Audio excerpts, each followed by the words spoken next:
Pada kesempatan kali ini, kami akan memaparkan mengenai sediaan farmasi inhalasi sebagai tugas mata kuliah Biomedik 3. Sebelum memulai pemaparan, perkenalkanlah kami dari kelompok E kelas A mata kuliah Biomedik 3 dengan anggota. Saya Christina Anastasia Haryadi, NIM 030. Saya Diasari Nadifah, NIM 034. Saya Remida Dian Kusmawati, NIM 041. Saya Amalia Azahra, NIM 051. Saya Alicia Frila Satyananda, NIM 57. Pada materi sediaan farmasi inhalasi, kami akan memaparkan mengenai 5 topik. Bagian pertama, pengertian sediaan inhalasi. Bagian kedua, tujuan penggunaan sediaan inhalasi. Bagian ketiga, kelebihan dan kelemahan sediaan inhalasi. Bagian keempat, jenis-jenis obat inhalasi, dan bagian kelima, jenis-jenis alat inhalasi. Bagian pertama, pengertian sediaan inhalasi. Inhalasi adalah sediaan obat atau larutan atau suspensi terdiri atas satu atau lebih bahan obat yang diberikan melalui saluran napas hidung atau mulut untuk memperoleh efek lokal atau sistemik. Rute pemberian obat melalui inhalasi menimbulkan efek lokal pada cabang bronkus dan efek sistemik langsung ke dalam paru-paru. Bagian kedua, tujuan penggunaan sediaan inhalasi. Inhalasi memberikan pengiriman obat secara cepat melalui permukaan luas dari saluran pernapasan dan epitel paru-paru. Karena tanpa melalui hati, obat dapat cepat beredar dalam darah dan menghasilkan efeknya. Efeknya ini hampir sama dengan pemberian obat secara intravena. Inhalasi juga dapat digunakan dalam anestetika umum seperti halotan dan obat asma seperti isoprenalin, budesonide, dan blecomethason. Umumnya, rute pemberian obat secara inhalasi ditujukan pada penderita dengan keluhan pernapasan seperti asma, emfisema, bronkitis, atau penyakit paru obstruktif kronis untuk mengatasi bronkospasme, mengencerkan dahak, menurunkan hiperaktivitas bronkus, dan mengatasi infeksi. Bagian ketiga, kelebihan dan kelemahan sediaan inhalasi. Kelebihan yang pertama yaitu efek langsung ke target pengobatan di saluran pernapasan. Kedua, lebih efektif untuk mencapai konsentrasi tinggi di jalan nafas. Ketiga, efek sistemik dapat diminimalkan atau dapat dihindarkan, seperti tidak adanya nyeri akibat proses injeksi. Lalu yang keempat, ada beberapa obat yang hanya dapat diberikan melalui inhalasi karena tidak terabsorpsi pada pemberian secara oral, seperti antikolinergik dan kromolin. Lalu yang kelima, bentuknya yang relatif kecil dan ringan sehingga mudah dibawa dalam tas atau di dalam saku. Lalu yang keenam, relatif mudah untuk digunakan. Selain memiliki beberapa kelebihan, sediaan farmasi inhalasi memiliki beberapa kelemahan. Di antaranya yaitu yang pertama, sulit digunakan untuk beberapa orang seperti anak kecil, cacat mental, dan lansia. Lalu yang kedua, relatif mudah untuk hilang dan sulit ditemukan bila dibutuhkan secara mendadak karena bentuknya yang relatif kecil. Lalu yang ketiga, menimbulkan iritasi pada jalan nafas. Bagian keempat, jenis-jenis obat inhalasi. Bronkodilator. Bronkodilator termasuk pada obat yang umumnya digunakan untuk penyakit paru-paru, seperti asma dan PPOK, di mana dalam mekanisme kerjanya dengan merelaksasi otot pernafasan dan melebarkan jalan nafas. Bronkodilator terbagi menjadi dua. Yang pertama, agonis adrenergi inhalasi dan antagonis kolinergi inhalasi. Agonis adrenergi inhalasi. Jenis obat ini sering digunakan untuk terapi bronkospasme, wheezing, dan obstruksi aliran udara. Agonis adrenergi diberikan melalui inhaler atau nebulizer. Jenis obat ini memiliki onset kerja dalam beberapa menit dan durasi kerja 4-6 jam, sehingga sering digunakan sebagai terapi pereda atau penyelamat terhadap gejala-gejala bronkospasme dan hambatan saluran nafas lainnya. Contoh dari agonis adrenergi adalah salbutamol, terbutalin, orciprenalin. Antagonis kolinergi inhalasi merupakan jenis bronkodilator yang digunakan untuk terapi pemeliharaan atau terapi kontrol dan serangan akut penyakit obstruksi saluran nafas. Terdapat dua jenis antagonis kolinergi inhalasi. Yang pertama, ipratropium. Ipratropium diklasifikasikan sebagai antikolinergi kerja pendek yang biasanya sering digunakan untuk terapi PPOK dan asma. Pada terapi PPOK digunakan sebagai terapi serangan akut dan pemeliharaan, sedangkan pada asma digunakan sebagai terapi serangan akut. Pasien yang mendapatkan ipratropium akan mengalami peningkatan toleransi olahraga, penurunan sesak, dan memperbaiki ventilasi. Jenis antagonis kolinergi yang kedua yaitu tiotropium. Tiotropium diklasifikasikan sebagai antikolinergi kerja panjang yang dapat digunakan sebagai terapi pemeliharaan pada penyakit PPOK. Manfaatnya dapat mengurangi terjadinya serangan akut PPOK, gagal nafas, dan penyebab mortalitas lainnya. Jenis obat inhalasi yang kedua yaitu antiinflamasi. Terdapat jenis obat kortikosteroid inhalasi yang berfungsi untuk mengurangi reaksi inflamasi sehingga dapat memperbaiki fungsi paru dan mengurangi serangan akut. Kortikosteroid inhalasi digunakan pada terapi asma sebagai terapi multimodal dan ditambahkan ketika adanya peningkatan keparahan dan frekuensi dari serangan asma. Berikut contoh obat dari kortikosteroid inhalasi. Jenis obat inhalasi yang terakhir yaitu obat-obat penunjang. Terdapat dua jenis obat-obat penunjang dengan mobilisasi sekret bronkus. Yang pertama, mukolitik. Mukolitik merupakan obat yang memiliki aksi kerja memutus rantai panjang senyawa organik yang membentuk sputum sehingga terpecah menjadi molekul yang lebih kecil dan mudah bergerak. Sehingga sputum dapat lebih mudah untuk dibersihkan oleh silia yang terdapat pada sel epitel di sepanjang saluran nafas. Jenis dari mukolitik yaitu asetilsistein.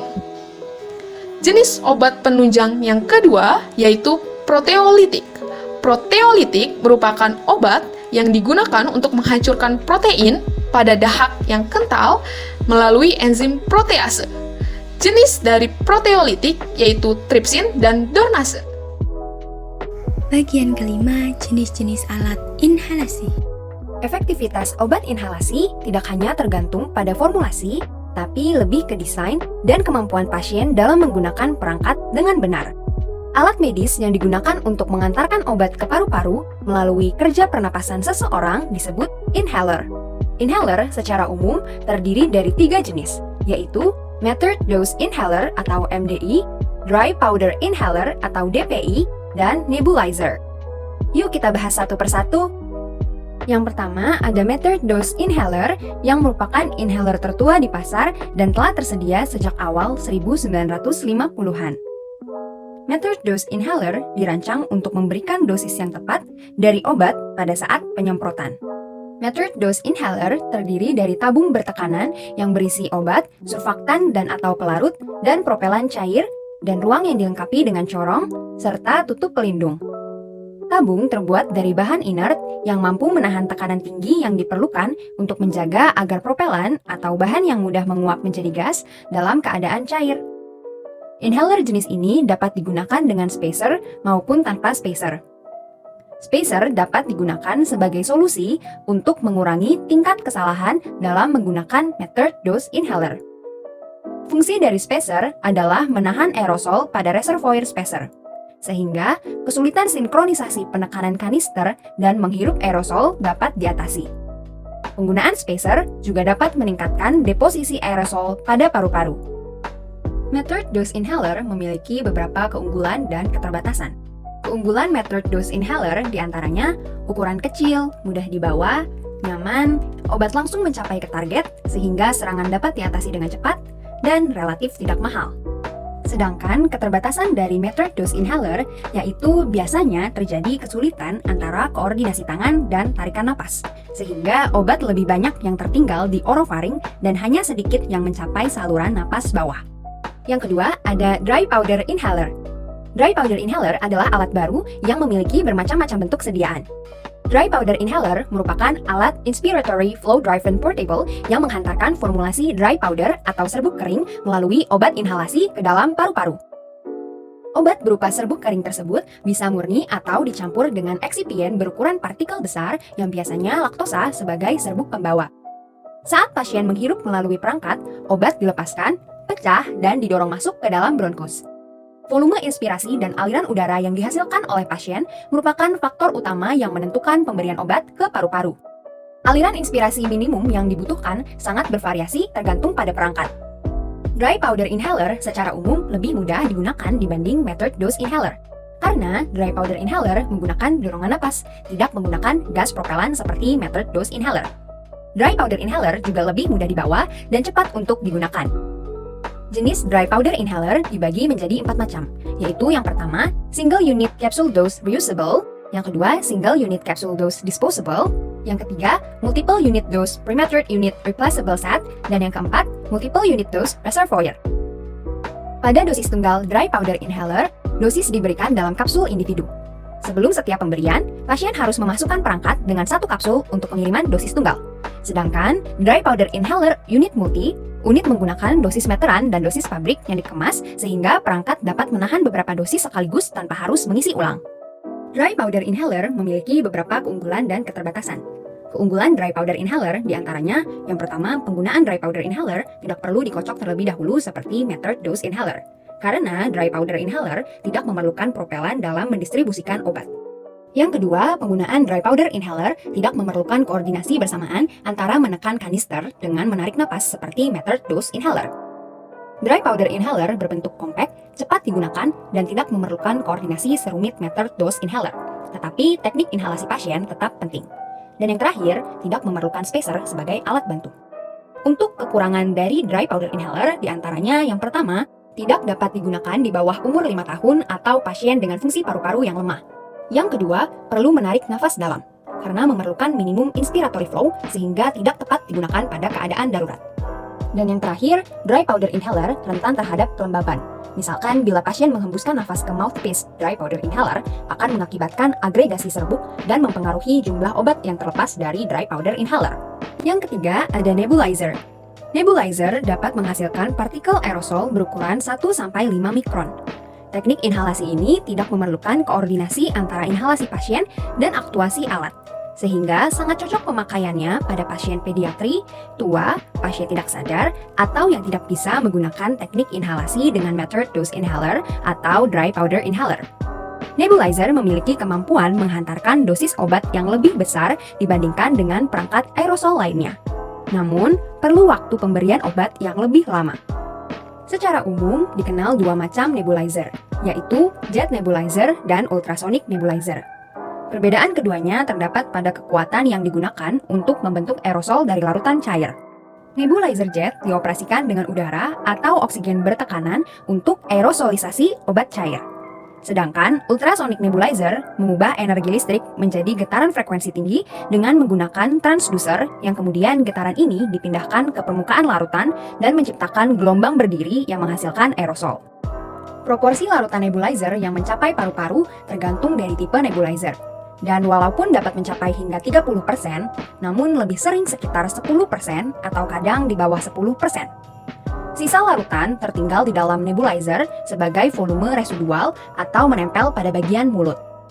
Banyaknya larutan nebulisasi yang sampai ke saluran napas atau alveoli tergantung ukuran partikel. Partikel dengan diameter massa 1-5 mikron terdeposit dalam saluran napas sehingga sesuai untuk pengobatan asma. Ukuran partikel 1-2 mikron dibutuhkan untuk deposisi pentamidin dalam alveolar pada pengobatan infeksi pneumocystic. Oleh karena itu, tipe nebulizer dipilih menurut deposisi yang dibutuhkan dan menurut viskositas larutan. Larutan antibiotik biasanya mempunyai viskositas yang lebih besar. Beberapa nebulizer jet dapat meningkatkan obat yang masuk saat inspirasi, sehingga dapat meningkatkan efisiensi. Sama seperti jenis inhaler yang lain, nebulizer juga memiliki beberapa keunggulan dan keterbatasan. Kelebihan nebulizer diantaranya, yang pertama, mampu menghantarkan berbagai larutan obat, baik campuran atau tunggal dalam bentuk aerosol. Yang kedua, konsentrasi dan dosis obat dapat diatur sesuai kebutuhan. Ketiga, minim dalam membutuhkan kemampuan koordinasi dan kooperasi dari pasien. Keempat, dapat digunakan pada usia anak bayi, sangat muda, sangat tua, atau kondisi lemah. Yang kelima, relatif mudah digunakan karena cukup mudah dikoordinasikan dan tidak perlu menahan napas seperti yang harus dilakukan pada sediaan method dose inhaler atau dry powder inhaler. Yang keenam, mudah menghirup obat, terlepas dari keterbatasan aliran udara yang disebabkan oleh perburukan gejala dan stadium akhir pada PPOK. Sedangkan, kerugian dari nebulizer diantaranya, yang pertama, perawatan nebulizer umumnya memakan waktu sekitar 10-20 menit. Kedua, membutuhkan peralatan yang besar dan tidak praktis. Ketiga, membutuhkan sumber listrik. Keempat, obat berpotensi mengenai mata pada penggunaan nebulizer dengan masker wajah. Dan yang kelima, berisiko menyebabkan kontaminasi pada penanganan obat dan pembersihan yang tidak tepat. Sekian pemaparan dari kelompok kami mengenai sediaan farmasi inhalasi. Jangan lupa like video kami, dan apabila memiliki pertanyaan, silahkan untuk menuliskannya di kolom komentar ya. Terima kasih.